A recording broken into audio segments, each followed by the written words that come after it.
Good morning, everybody. Thank you, Zsuzsa, for the introduction. At first, I apologize for my voice indisposition, but fortunately, it's not COVID, so I hope it will work. The Remembering Past exhibitions become a conscious fight against historical forgetting. Hans Ulrich Obrist even speaks of a protest against forgetting. The physical reconstruction of past exhibitions are important visual forms of the new discipline of exhibition histories. Risa Greenberg, who has focused extensively on this new field, speaks of remembering exhibition and offers the typology replica, riff, and reprise.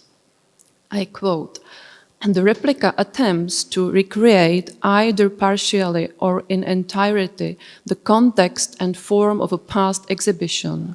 The riff uses an historical exhibition as a take-off point, often privileging a contemporary connection of or interpretation, and the reprise represents or remembers exhibition in the form of catalogues or online manifestation with visual and verbal information." The end of quote. What is the role of reconstruction of Eastern European art exhibition, which have often stood outside the central narrative of post-war art history? What forms of recollecting these exhibitions are desirable for our own national or regional art histories, and what forms might be demanded by today's globalized world? The progressive post-war art of Eastern Europe was shaped in the relation to the Western canon despite changing political conditions, and it's therefore still a valid historical reference. Piotr Piotrowski, in his horizontal art histories, believed that it was first necessary to deconstruct Western influences and reconstruct their meanings within their local contexts.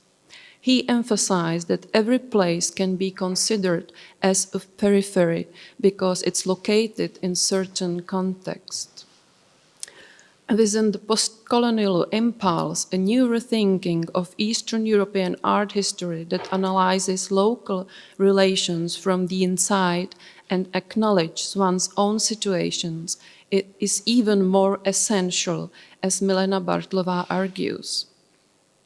Only then it could demonstrate the emancipating potential of the local. It should be pointed out that when I speak of Eastern Europe, it's from the position of Czech art. In similar historical moments and comparable artistic works, different meanings of art and narratives of national art history were produced even in the bloc. The exhibition is a medium that provides information regarding the transformation of art and the historical period as such.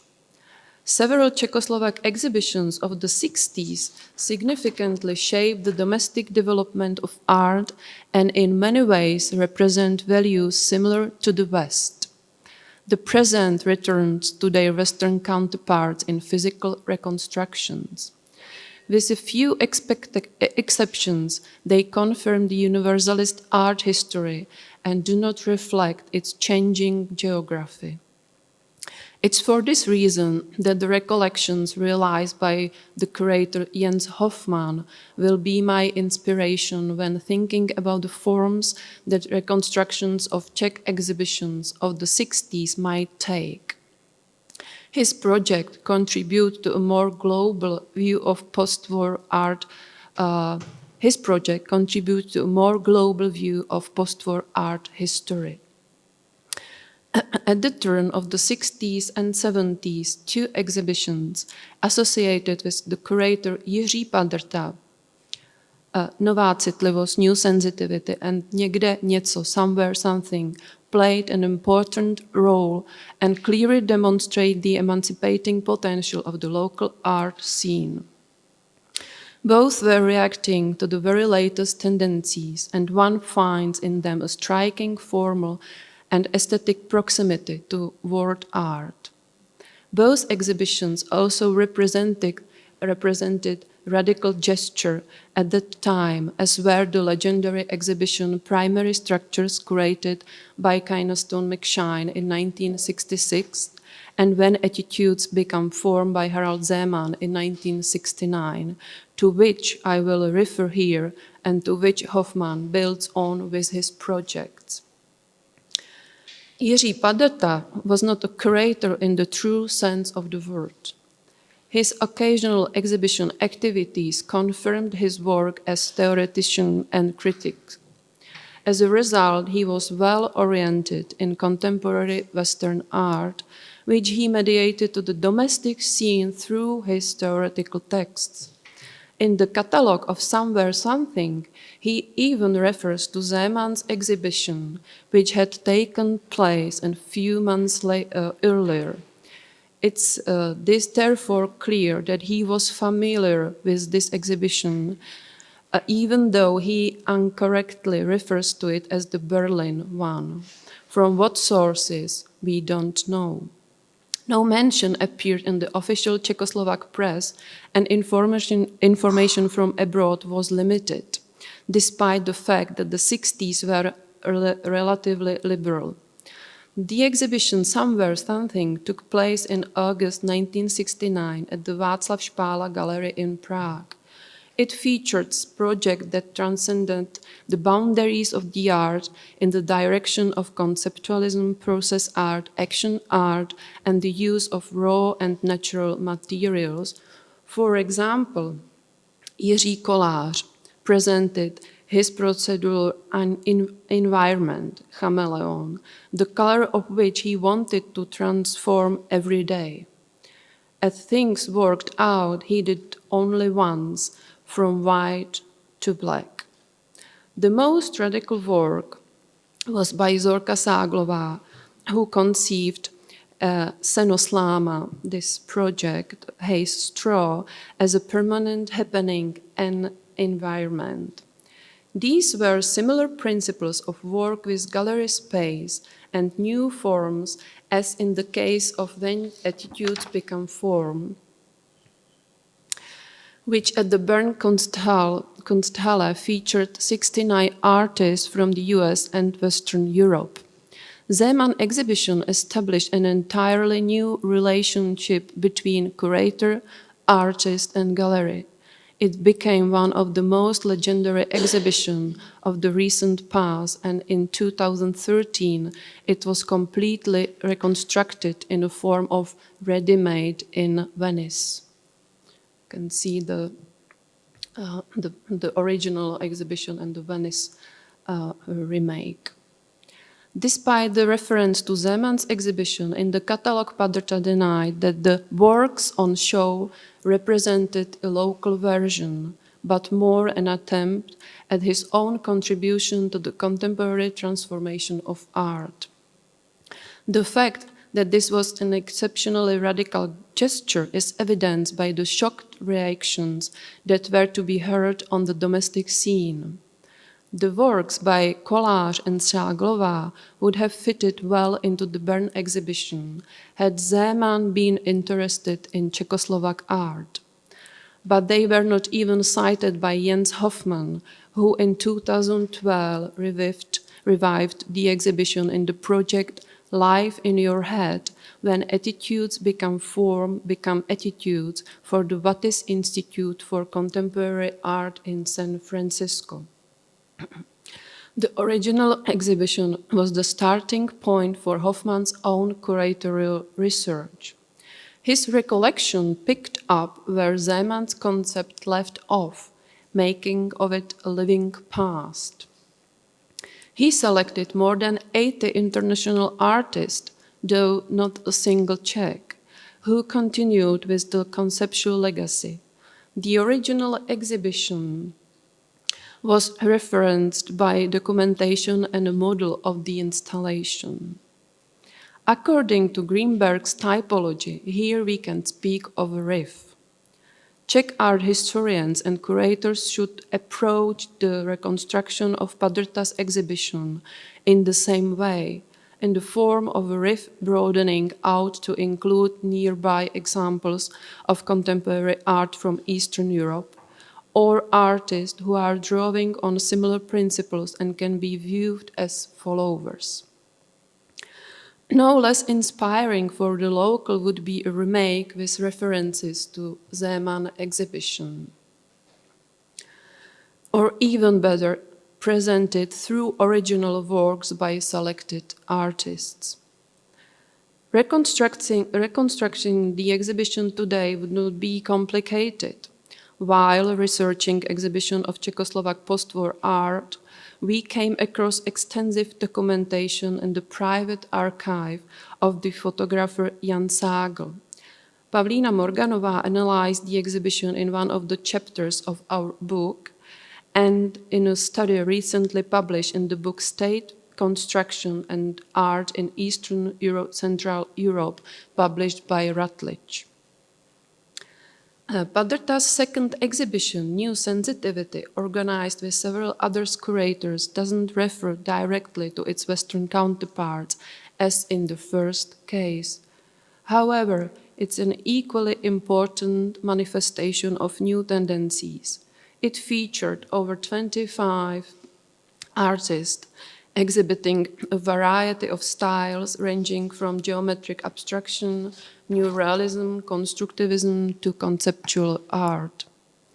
Even at the time, New Sensitivity was perceived by some as an event transcending local borders. Though Padrta text drew more on the ideas of French Nouveau Realism and the Diesseldorf Group Zero, I referred the exhibition itself here to primary structures, younger American and British sculptures, which heralded the emergence of minimalism and the transformation of art aesthetics at the turn of the 60s and 70s. New Sensitivity played a similar role, putting a name to an entire movement of local art. There is a striking formal connection between the exhibitions in their utilization of reduced geometric and abstract forms, even though the works from New Sensitivity cannot be interpreted through the concept of American minimalism. This has been illustrated by Tomáš Pospíšil in his book called Comparative Studies, in which he compared, among others, the works by Stanislav Kolíbal and Richard Serra. The primary structures at the Jewish Museum in New York presented 40 Anglo-American sculptors. It's considered one of the key exhibitions of the post-war era. James Mayer, for example, devoted an opening chapter to the show in his book on minimalism, and Bruce Altshuler a section in the book on exhibition that made art history. In 2014, Hoffman turned his attention to it with two recollections called Other Primary Structures at the Jewish Museum. He framed his project by asking what would have been included in the show had the world not been so divided and dominated by the West. In the first part, he exhibited contemporary artists who would have belonged in the exhibition. The second illustrated the exhibition's influence. The original show was reconstructed in a scaled-down model of the museum, in which the exhibits could be viewed through small windows. Hoffman's first part presented also two objects by Stanislav Kolíbal that had been exhibited at New Sensitivity exhibition, Wings and Fall. Summarizing the situation, it's clear that even today, Western interest continues to be directed towards individual artists from different margins, rather than the exhibitions which were locally significant and could play an important role in rewriting the history of post-war art. In relation to new sensitivity, one can again be inspired by Hoffman's recollections. In fact, it was one of the few shows of the 60s to be physically revisited with an exhibition. In 1994, the curator Josef Hlaváček organized its reprise in several Czech galleries. The concept of the exhibition respected the original selection of artists, but without attempting a literal reconstruction. It corresponded to the interest in art of the 60s, which the Czech art scene was rediscovering during the 90s. And the two Czech examples show that art is always a particular response to a specific cultural and social context framed by the time and place of its creation. Both exhibitions had a significant impact on the development of Czech art that they require us to reconsider their recollections. Although reconstructions of Eastern European art exhibitions are not in demand by the West, they are still essential project for the region itself, a project that has the emancipatory potential to analyze, deconstruct, and transcend the individual national art history narratives. They are also a tool for a deeper review of the universalistic Western canon, similarly to how Hoffman done it from the perspective of today's globalized world. Some of these revisits can be also show less visible exhibitions of local art, especially of the 70s and 80s, which due to the normalization period were often presented outside of galleries.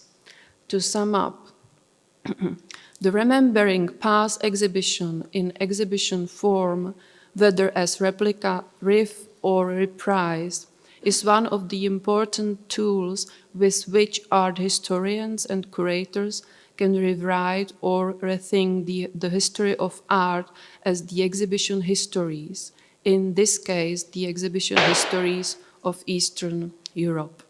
Thank you for your attention.